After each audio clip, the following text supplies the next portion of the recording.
Colombia کے صدر گوستاوو petro کا تازہ ترین فیصلہ نہ صرف سفارتکاری کی ایک سخت ترین مثال ہے بلکہ اس نے دنیا کو یہ باور کروا دیا کہ ظلم کے مقابلے میں غیر جانبداری کوئی راستہ نہیں۔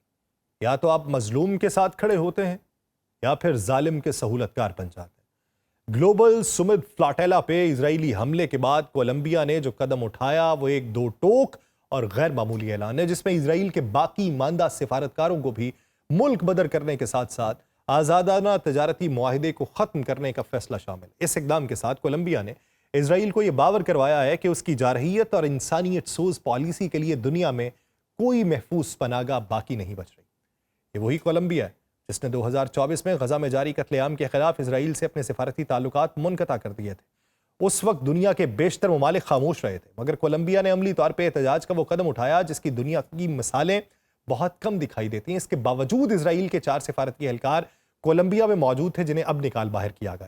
یہ فیصلہ ایک مکمل اور آخری نقطے پر کھڑا اعلان ہے کہ کولمبیا اسرائیل کے ساتھ ہر طرح کا تعلق توڑ چکا ہے۔ آپ سب پر سلامتی ہو، میں یاسر رشید ہوں اور آپ دیکھ رہے ہیں سنو نیوز۔ ناظرین، کولمبیا کے اس اقدام کو صرف سفارتکاری کی سطح پر نہ دیکھا جائے بلکہ اسے اخلاقی بغاوت کے طور پہ سمجھا جائے۔ دنیا کے بیشتر طاقتور ممالک اب بھی اسرائیل کے ساتھ کھڑے ہیں، اس کے جرائم کو نظر انداز کرتے ہیں، اس کے ظلم پہ پردہ ڈالنے میں برابر کے شریک ہیں، مگر کولمبیا نے ان تمام دباؤ کو نظر انداز کرتے ہوئے مظلوم فلسطینی عوام کے لیے آواز بلند کی۔ یہ فیصلہ اس بات کا ثبوت ہے کہ ایک ملک چاہے عالمی سیاست میں کتنا ہی طاقتور نہ ہو، اگر اس کی قیادت مظلوموں کے حق میں فیصلہ کر لے تو دنیا کی تاریخ بدلنے میں کردار ادا کر سکتی ہے۔ اب سوال یہ کہ کیا باقی دنیا بھی کولمبیا کی طرح اپنی جرات مندی دکھائے گی؟ کیا وہ ممالک جو آزادی اور انسانی حقوق کے دعوے دار ہیں اسرائیلی جارحیت کے خلاف عملی اقدامات اٹھانے کے لیے تیار ہوں گے، یا پھر وہ صرف زبانی بیانات اور رسمی مذمت تک محدود رہیں گے؟ کولمبیا نے یہ پیغام دیا ہے کہ اگر دنیا چاہے تو اسرائیل کو تنہا کر سکتی ہے۔ یہ فیصلہ فلسطینی عوام کے لیے امید کا ایک نیا چراغ ہے، ایک ایسا اشارہ کہ دنیا میں ابھی بھی ضمیر زندہ ہے، ابھی بھی کچھ قومیں ہیں جو طاقتور کے خوف سے بالا تر ہو کر مظلوم کا ساتھ دیتی ہیں۔ ان کے مذاہب کچھ اور ہو سکتے ہیں لیکن انسانیت ہے، اور یہ وہ لمحہ ہے جب عالمی ضمیر کو جھنجھوڑتا ہے کہ کیا انسانیت اسرائیل کے ہاتھوں مزید ذبح ہوتی رہے گی یا دنیا بالآخر فیصلہ کرے گی کہ ظلم کے ساتھ تعلق رکھنا انسانیت کے ساتھ خیانت ہوتی ہے۔ کولمبیا نے اپنی سرزمین کو اسرائیلی سفارتکاروں کے لیے بند کر کے یہ اعلان کیا ہے کہ غزہ میں بہنے والے خون کا حساب ضرور لیا جائے گا، چاہے وہ حساب آج ہو یا چاہے وہ حساب کل ہو، لیکن دنیا ہمیشہ کے لیے خاموش تماشائی نہیں رہ سکتی۔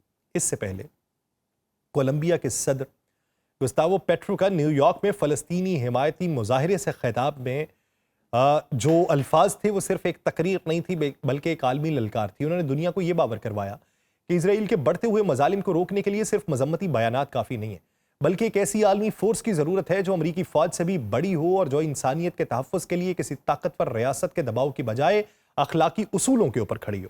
یہ مطالبہ بظاہر ایک خواب لگتا ہے، لیکن حقیقت یہ ہے کہ اگر دنیا چاہے تو وہ ایک ایسی طاقت کو تشکیل دے سکتی ہے جو مظلوموں کا سہارا بنے اور قابض و غاصب طاقتوں کے مقابل کھڑی ہو۔ پیٹرو نے اپنے خطاب میں امریکی فوجیوں کو بھی ایک کڑا پیغام دیا تھا۔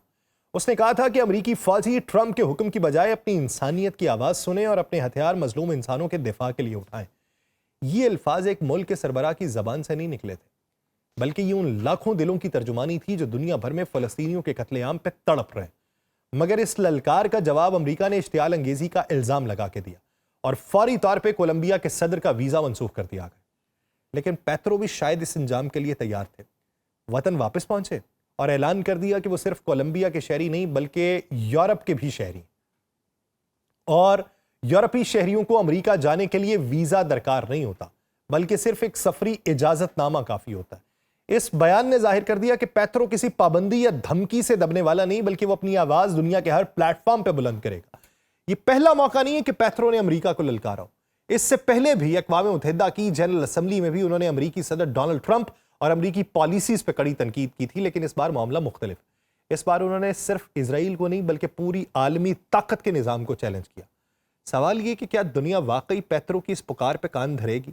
کیا کوئی ایسی عالمی قوت وجود میں آ سکتی ہے جو انسانیت کو ظلم سے بچانے کے لیے امریکی مفادات سے الگ ہو کے کھڑی ہو، یا یہ آواز ابھی باقی نعروں کی طرح وقت کے شور میں دب جائے گی؟ جو بھی ہو، ایک حقیقت طے ہو چکی ہے، کولمبیا کا صدر وہ پہلا رہنما ہے جس نے کھلے عام کہا ہے کہ اسرائیل کے مظالم کے مقابلے میں امریکہ کی خاموشی ہی نہیں بلکہ اس کی شراکت بھی دنیا کے لیے سب سے بڑا خطرہ ہے. اور یہ وہ بیان ہے جس نے عالمی سیاست میں ایک نئی بحث کو چھیڑا ہے کہ کیا طاقت کا توازن بدلنے والا ہے؟ کیا انسانیت کے تحفظ کے لیے ایک نئی عالمی قوت کا جنم لینے کا وقت ہو چکا ہے؟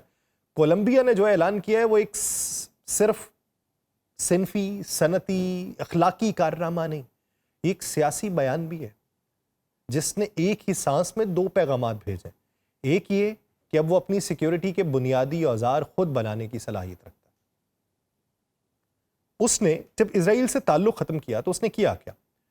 اس نے خود اپنی بندوق بنانے کا فیصلہ کیا. اس نے اسرائیل کے ساتھ تعلقات ٹوٹنے کے بعد اپنی دفاعی خود مختاری جو ہے اس کی سالمیت کی باتیں کی. اس نے پیغام دیا کہ اسرائیل کے ساتھ تعلقات ٹوٹنے کے بعد اپنی دفاعی خود مختاری کے راستے پر میں چلوں گا اور چلتے ہوئے مجھے آگے بڑھنا ہے.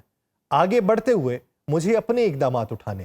اور پیٹرو نے جو ہے انڈومل نامی سرکاری ادارہ جو تھا وہاں سے مقامی رائفل تیار کرنے کا عہد کیا جسے غالباً اسرائیلی گلیل رائفل کے متبادل کے طور پہ سامنے رکھا جا رہا ہے. حکام یہ مانتے ہیں کہ اگلے 5 سالوں میں 4 لاکھ ہلکی اور سستی رائفلز تیار کرنے کے ہدف کے ساتھ یہ پروگرام شروع کیا گیا. یہ خود ایک عہد ہے کہ کولمبیا بیرونی سپلائرز پہ پوری طرح انحصار کم کرے گا.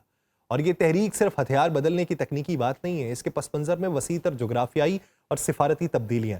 حالیہ دنوں میں کولمبیا نے غزہ کے لیے جانے والے گلوبل سمت فلاٹیلا کے خلاف اسرائیلی کارروائی کے بعد اسرائیلی سفارتکاروں کو ملک بدر کر کے تجارتی معاہدے منسوخ کر کے واضح سیاسی موقف اختیار کیا. اور اسی تناظر میں دفاعی خود انحصاری کا اشارہ بہت معنی خیز ہو جاتا ہے. اس کا مطلب یہ بھی ہے کہ کولمبیا اب کسی بیرونی سیاسی دباؤ کو بہانہ بنا کر اپنی مسلح افواج کی ضروریات میں خلل برداشت نہیں کرے گا. وہ اپنی سرحدی اور اندرونی سیکیورٹی کے لیے مقامی صنعتی بیس کو مضبوط کرنا چاہتا ہے. فوجی ہتھیاروں کی مقامی تیاری کے فوائد بھی جو ہیں وہ سادہ نہیں ہے. قیمت میں کمی ہوگی، سپلائی چین کا کنٹرول ہوگا، فوجی لاجسٹکس میں رفتار ہوگی. اور انڈومل کے مینیجر نے یہ واضح کہا ہے کہ نئی رائفلز گلیل کے مقابلے میں ہلکی اور سستی بنائی گئی ہیں اور آغاز میں ساز و سامان کا 85% قومی ساختہ تیار ہے. جس کا مطلب کیا ہے کہ کولمبیا آہستہ آہستہ بیرونی حصوں کی درآمد کم کر کے زیادہ کارخانے اور معیشت کو چلا رہا ہے. مگر حقیقت یہ بھی ہے کہ یہ عمل ٹیکنالوجی، معیار، کنٹرول اور بڑے پیمانے پہ پیداوار کے پیچیدہ تقاضوں سے بھی بھرپور ہوتا ہے. ماہرین یہ سوال اٹھاتے ہیں کہ کیا ان کی کمپنی واقعی 5 سال میں 4 لاکھ رائفلز معیار کے ساتھ فراہم کر پائے گی، یا ابتدائی دعوے جو ہیں وہ حقیقت کے مقابلے میں زیادہ حوصلہ افزا ہیں. سفارتی زاویہ بھی اہم ہے کہ کولمبیا کا یہ قدم اسرائیل سے تعلقات میں خلیج کو مزید گہرا کرتا ہے اور خطے اور بین الاقوامی تعلقات میں نئے بندھن پیدا کر سکتا ہے. کہ جب کسی ملک نے پہلے ہی سفارتی تعلقات منقطع کرتے ہوں، بعد میں اپنے دفاعی تانے بانے بھی تبدیلی کی مہم کے تحت شروع کر دیے ہوں، تو اس کا پیغام واضح ہوتا ہے کہ ہم خود اپنا راستہ منتخب کریں گے. اسی وجہ سے اس خبر نے خطے میں امید اور خدشات دونوں کو جنم دیا، کیونکہ دفاعی معاہدے کولمبیا کے اسرائیل کے ساتھ بہت سارے تھے. ویپنز کو بنانے کے، ویپنز کی ترسیل کے، ویپنز کی بنیادی اشیاء کے، یہ تمام تر ان کے ساتھ ایگریمنٹس تھے، ختم کر دیے گئے. دنیا کو للکارا جا رہا ہے. کیا یہ ایک بڑی جنگ کا اشارہ ہے جس میں کچھ ممالک ابھی کھڑے ہونے کا ارادہ کر رہے ہیں اور مجموعی طور پہ باقی کھڑے ہو جائیں گے؟ یا پھر یہ امن کا ایک اشارہ ہے کہ امن سے پہلے ایک بڑا تصادم ہوگا اور پھر امن کی راہیں ہموار ہوں گی؟ دیکھیے کہ کتنی تیزی سے یہ توسیع پسندانہ عزائم کسی کے پورے ہوتے ہیں، یا کتنی تیزی سے اپنے آپ کو کوئی جکڑ لیتا ہے. مجھے دیجیے اجازت. اللہ نگہبان.